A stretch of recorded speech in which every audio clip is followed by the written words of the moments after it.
We'll talk about the Microsoft Exchange attacks and what you should be doing to defend yourself.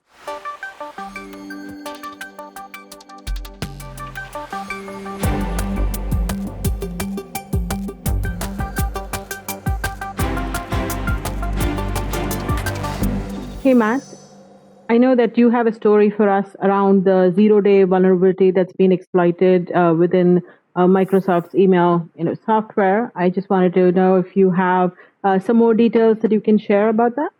Sure thing. So I have a good number of details, actually. So I pulled from a bunch of different stories, primarily a couple on Krebs on security, but also from Wired and also the official Microsoft site. If you hadn't heard about this yet, there were some zero-day vulnerabilities in Microsoft Exchange Server. Now, the timeline for this, as according to Krebs, is that Orange Sai, who this is a pseudonym of a researcher for DevCore, found this bug apparently and wrote about it on Twitter around January 5th. Volexity, a security company, observed attacks against the flaws on January 6th. Later found out it was going back to January 3rd, reported to Microsoft on February 2nd. Got that? That was a little bit confusing. A different firm, Dubex, claims to have seen it going back all the way to January 18th, although they notified Microsoft January 27th. So there are several different groups who identified the vulnerability and or observed it in the wild throughout January and February timeframe. Now, March 2nd rolls around, Microsoft issues an emergency patch for 4 flaws in Exchange Server versions 2013 to 2019 and 2010, even though it's out of support. So when something like that happens, when unsupported software gets an emergency patch from Microsoft, you know something is serious. So the reason this is serious is that this is a pre-auth RCE bug, at least one of them is. We don't have all the details myself on what the bugs specifically are in Exchange, but when somebody says the phrase pre-auth RCE, that's pre-authentication, so you don't have to be logged in, and RCE is remote code execution. So you've got this. You can basically scan for this sort of a bug, find it, and exploit it without too much trouble once you've got your payload ready. So it's a big deal. Critical bug. Now, Microsoft says that these bugs are being used by a previously unidentified Chinese APT group they're calling Hafnium.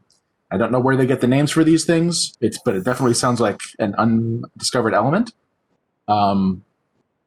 This group targets different industry sectors, but disease researchers, law firms, higher ed, defense contractors, think tanks, and NGOs. So typical APT targeting. So what happened that was interesting about this is initially they started off with the specific targeting, scanning the Exchange servers of their targets and uploading web shells. And web shells, for the uninitiated, are bits of code that run within a web server and give you typically elevated or admin access to the server that they're running on. So the bad guys exploit the server, drop this little web shell code into it, and then they can just connect over the usual web server ports, 80, 443, what have you, and access the server that way. So they shifted their targeting from those groups I mentioned before to widespread. So they went, guns blazing, and they've decided to start exploiting every Exchange server that they can find on the internet. So this went from a targeted attack to a widespread opportunistic attack in the span of a couple of days. And the numbers that Krebs is reporting, that Andy Greenberg at Wired is reporting, and that the CISA is reporting, is on the order of tens of thousands of machines or hundreds of thousands, which is crazy. It's a lot of Exchange servers out there that were affected by this campaign. So CISA has instructed government agencies, you have 2 choices. You immediately patch and clean up these machines, or you take them off the internet. So they're not messing around. And Microsoft seems to chime in with the exact same thing. It's basically that this is an APT attack. It's gone much wider spread than they expected. And anyone who has an internet-facing Exchange server should take action immediately. So what do you need to do? First things first, make sure your internet-facing Exchange servers are patched. You have internal ones, patch them too. It doesn't hurt. This bug can still be used whether or not you're on the internet or intranet.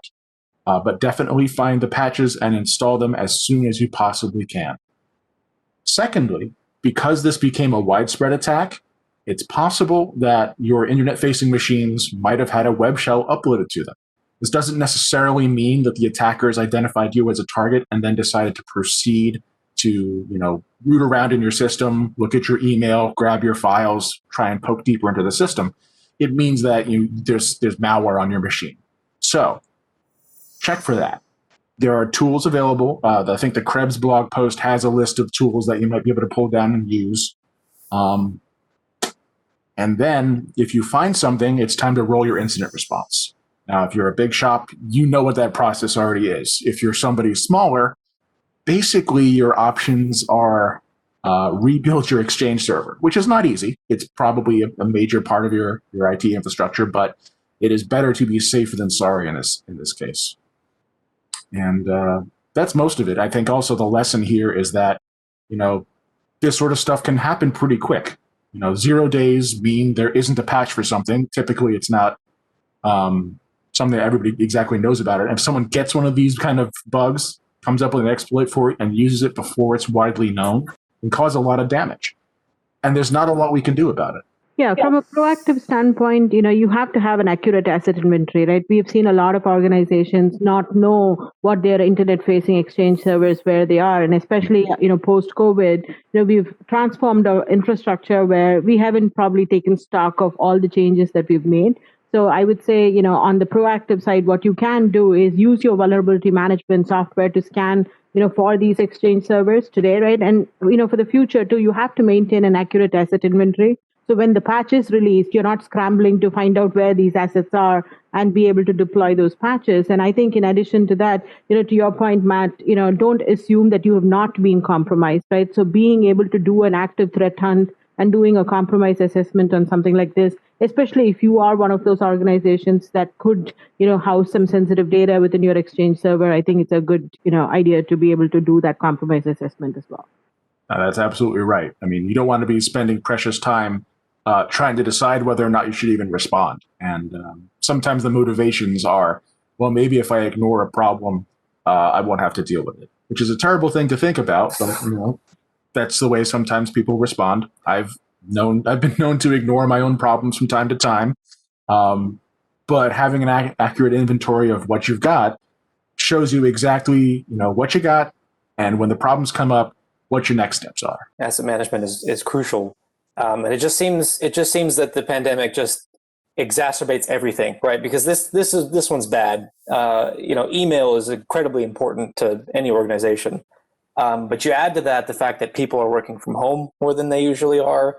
And they, maybe if you don't have a VPN solution, you are relying on that internet email. And this could be a huge disruption in that, because you've got to take that server down, or for forensics or for incident response, or, for whatever it might be. This one hurts, not just in the scale, but in what it actually affects, which is, email. That's massive. It's huge. It's critical.